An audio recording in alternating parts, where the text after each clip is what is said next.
Kung may nagsabi sa'yo na dapat kang maligo araw-araw, isang malaking kasinungalingan yan.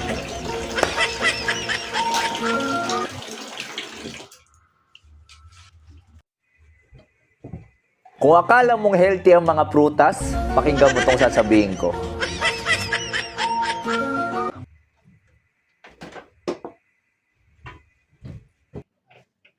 Malaking kasinungalingan yung sinasabi nilang kailangan mo ng 8 glasses of water every day.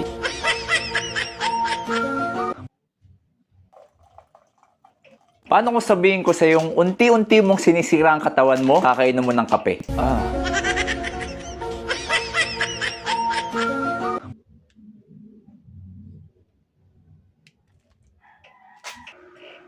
Utot ka ba ng utot?